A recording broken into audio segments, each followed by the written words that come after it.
morning, students. Today we are going to discuss our last lecture of Rise of Nationalism in Europe. In this lecture, we will discuss our last topic, nationalism and imperialism. First of all, we have to discuss what is nationalism and what is imperialism and how they are connected to each other. यानी कि कह सकते हैं इस lecture में हम लोग discuss करेंगे कि आखिरकार नेशनलिज्म क्या है और इम्पेरियलिज्म क्या है और ये एक दूसरे से कैसे रिलेट करते हैं। तो सपोज करो कि नेशनलिज्म की बात करते हैं, नेशनलिज्म तो अभी तक हम लोग पढ़ ही आ रहे हैं कि जो भी नेशनल सेंटिमेंट निकल के आता है उसको नेशनलिज्म कहते हैं। इम्पेरियलिज्म का मतलब क्या होगा? इम्पेरियलिज्म की बात करें तो बेसिकली जब कोई kingdom by force, that means सकता है अपने मिलिट्री के थ्रू, जब किसी दूसरे किंगडम पे राज करता है या दूसरे किसी भी ओपन स्टेट जो अभी तक आज़ाद है उस पर जाके रूल करना चाहता है या किसी ओपन एरिया पे अधिकार दिखाना चाहता है बाय फोर्स, तो इस प्रोसेस को इम्पीरियलिज्म कहा जाता है। बेसिकली स्टार्ट में ये इंपीरियल स्टेट्स के थ्रू हुआ था, imperial states that means England के थ्रू। तो इसी कारण से इस टर्म का यूज किया गया, इंपीरियल रूल्स को ही इंपीरियलिज्म के रूप में बताया गया। बात करते हैं इस टॉपिक की। तो सबसे पहले यहाँ देखते हैं by last quarter, that means 19th century के आखिरी क्वार्टर में, दैट मींस आखिरी 25 सालों के बीच में ये चीज देखने को मिला। ज्यादातर यहाँ पे ये देखने मिलता है कि धीरे धीरे आइडियलिस्टिक जो लिबरल डेमोक्रेटिक भावना थी वो चली गई। आइडियलिस्टिक लिबरल डेमोक्रेटिक सेंटिमेंट्स का मतलब हो गया कि पहले लोग क्या करते थे, प्रोटेस्ट करते थे, सरकार से कहते थे कि नहीं हमको आज़ादी चाहिए, सरकार माने नहीं माने। अब उनकी इस बातों से कहीं उनके प्रोटेस्टर जुड़ चुके थे, बहुत सालों से ये प्रोटेस्ट होता आ रहा है, कोई डिसीजन निकल के नहीं आ रहा था। इसके अलावा ये देखने मिलता है कि ये उनकी एक लिमिटेड एंड्स थी, कहीं ना कहीं वो किसी हद तक प्रोटेस्ट कर सकते थे, उसके बाद क्या करेंगे, उसके बाद कोई ऑप्शन नहीं था। तो इन सब चीज़ों को देखते हुए उन्होंने क्या किया कि नेशनल ग्रुप्स जो थे, जो भी नेशनलिस्ट ग्रुप्स थे, उन्होंने अपनी इंटॉलरेंस मतलब कि जब उनको नकारा जा रहा था अब उनसे बर्दाश्त नहीं, और वो लोग युद्ध के लिए तैयार हो गए। दैट मीन्स कर सकते हैं यहाँ पे नेशनलिस्ट जो है वह अब रेवोल्यूशनरी के रूप में निकल गया, रेवोल्यूशन से वॉर रेवोल्यूशनरी के रूप में, दैट मीन्स जो अब वॉर करने के लिए तैयार थे। किससे? तो भाई यूरोपियन पावर से, दैट मीन्स कर सकते हैं बड़े बड़े मोनार्च से। इन सब के अलावा ये भी देखने को मिला कि यहाँ पे वो नेशनलिस्ट एस्पिरेशन को मैनिपुलेट करने की कोशिश कर रहे थे।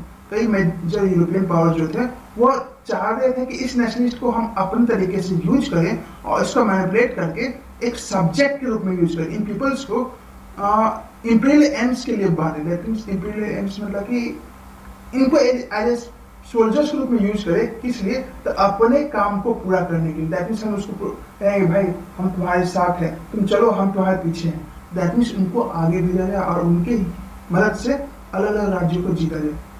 सबसे सीरियस इशू की बात करें तो यूरोप में 1871 इसके बाद देखने को मिला एक एरिया था जिसको बाल्कन्स का एरिया कहा जाता था। बाल्कन्स बेसिकली ज्योग्राफिकल और इथनिक तरीके से देखा जाए तो आज डे में रोमानिया, बुल्गारिया, यहाँ पे देख सकते हैं।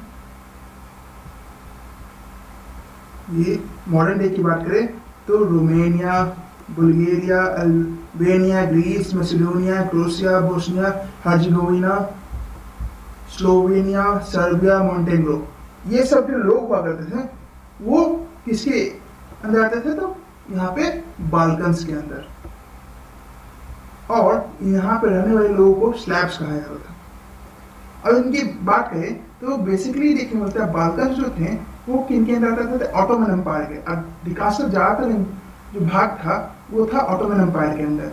और यहाँ पे ये देखने मिलता था कि ये रोमांटिक नेशनलिज्म हम पहले भी पढ़ चुके हैं कि तो वहाँ पे लोग इनके आर्ट्स नाम के अलग अलग लैंग्वेज के थ्रू, आर्ट्स के थ्रू एक दूसरे से जुड़े हुए थे और ये आइडिया उसी तरह से एक दूसरे के साथ फैला भी। यानी कि नेशनलिस्ट की भावना कहीं ना कहीं एक दूसरे को ये रोमांटिक नेशनलिज्म तरीके से एक दूसरे को जोड़ने का काम कर रही थी।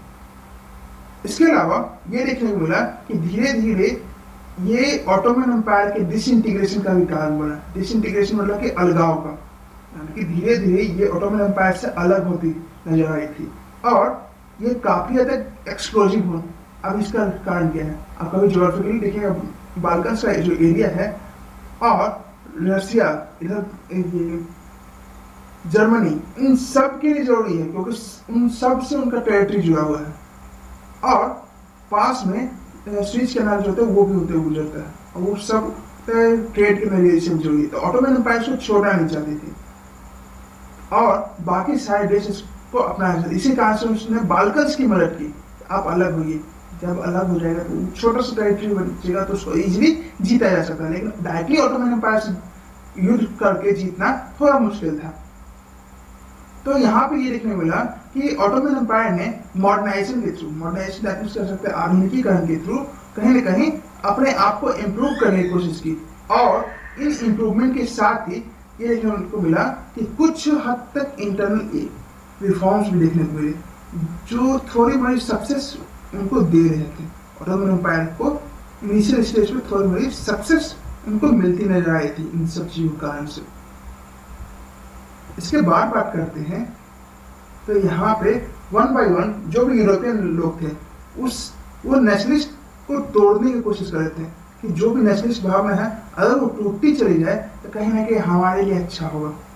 और यहाँ पे वो basically one by one the European subject nationalist broke away from its control and declare independence. लेकिन ऐसा हुआ नहीं। हुआ क्या कि वो उनके कंट्रोल से बाहर निकल गए। पहले क्या था कि लोग उनकी बातों को मानते थे कि चलिए आज प्रोटेस्ट खत्म करिए, हम आपकी बातों को सुनेंगे, जैसे आज स्ट्राइक्स वगैरह होते हैं। लेकिन अब धीरे धीरे इन बातों का दौर खत्म हो गया और वो लोग बड़े पैमाने पे इंडिपेंडेंस के लिए आ गए, पॉलिटिकल राइट्स की मांग करने लगे, जैसे बाल्कन्स कर रहे थे। यहाँ पे देख सकते हैं पॉलिटिकल राइट्स की मांग करने लगे ऑन नेशनलिटी। और नेशनलिटी की बात करें, नेशनलिटी क्या, तो उनकी अपनी नेशनलिटी होनी चाहिए। इन सब के अलावा उन लोगों ने यूज क्या किया, हिस्ट्री का। उन्होंने ये बताया कि एक समय की बात थी जब हम लोग आजाद थे और आज वो यूरोपियन पावर्स जो है, वो फॉरेन पावर्स जो है, उन्होंने हमें क्या कर दिया, तो सब्जुगेट कर दिया। दैट मींस कर सकते एक तरह से उनके कारण हम गुलाम हैं और इसीलिए हमें क्या चाहिए, एक rebellious nationalist in the Balkans through of their struggle. That means हमें एक रिबेलियन चाहिए और जो हम आज़ादी खो चुके हैं, खोई हुई आज़ादी को वापस आना चाहिए।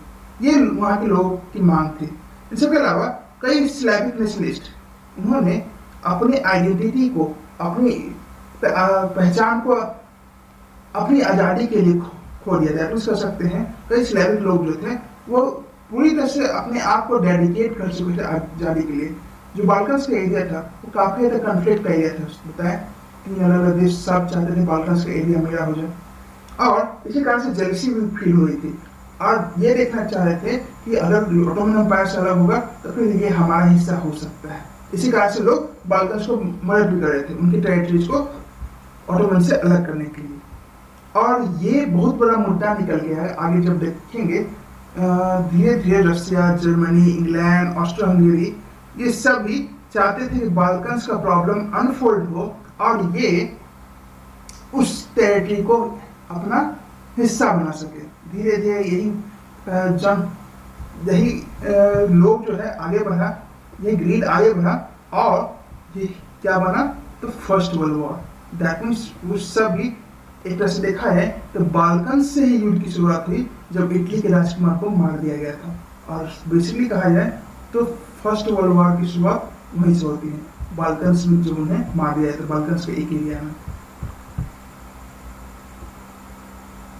आगे देखते हैं कि बेसिकली नेशनलिज्म जो हो गए वो कहीं ना कहीं इंपीरियलिज्म से जुड़ा हुआ है। इंपीरियलिज्म से जुड़ा हुआ इसलिए है कि सिंपल कहें कि मैथ्स की भाषा में nationalism is inversely proportional to imperialism. That means कर सकते हैं नेशनलिज्म जो हो गया वो इंपीरियलिज्म से साफ उल्टा है। उल्टा इसलिए कि इंपीरियलिज्म का मतलब बाय फोर्स हम आप पे राज करेंगे, नेशनलिज्म का मतलब हो गया कि हमें आज़ादी चाहिए।